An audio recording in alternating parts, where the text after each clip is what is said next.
বন্ধুরা আমার, দেখুন, প্রতি গ্রামের প্রতি মহল্লায় বোধ করি ২-৫টা কুকুর থাকে, বসবাস করে। ওই মহল্লাটা টহলে বা পাহারায় রাখে। এমন নেই বাংলাদেশ কেন, বিশ্বের বোধ করি কোনো অঞ্চল, কোনো মহল্লা কুকুর ছাড়া নেই। এবং পাশের মহল্লায় অমন ২-৫টা কুকুর বসবাস করে। সে তার নিজের মহল্লাকে সংরক্ষণ করবার জন্য প্রাণপণ চেষ্টা করে।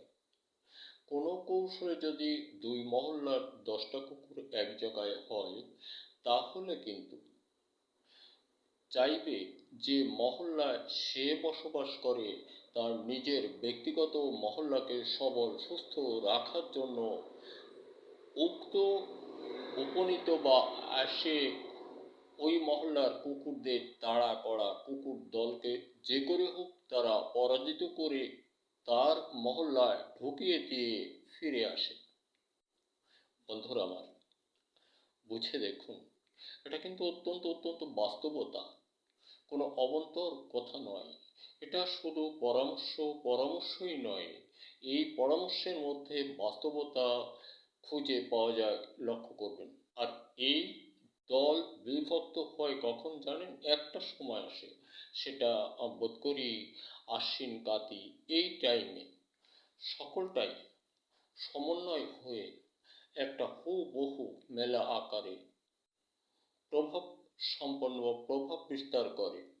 ওই প্রভাবে কারো কান, কারো চোখ, কারো নাক, কারো মুখ, কারো মাথা, কারো বা ঘাড়, কামড়ের চোটে একে অপরকে ক্ষত বিক্ষত করে এরা ধ্বংসের পথে নিজেদেরকে বিলিয়ে দেয়, উৎসর্গ করে।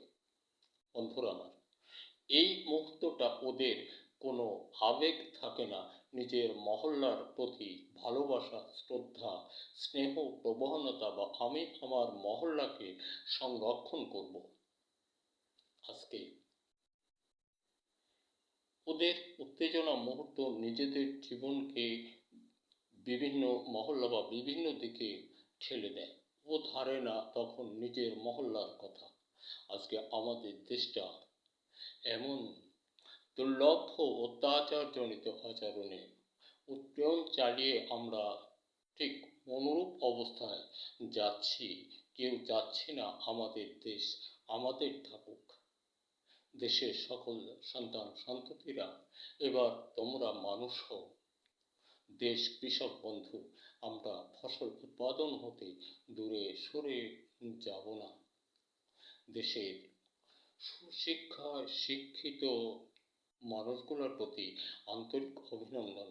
সকলেই আমরা সদা জাগ্রত থাকি, বিষধর সবল হতে,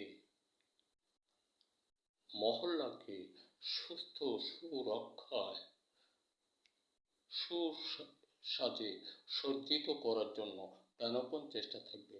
ধন্যবাদ। দেখা হতে পারে আবারও কোনো সময় কোনো ভিডিওতে।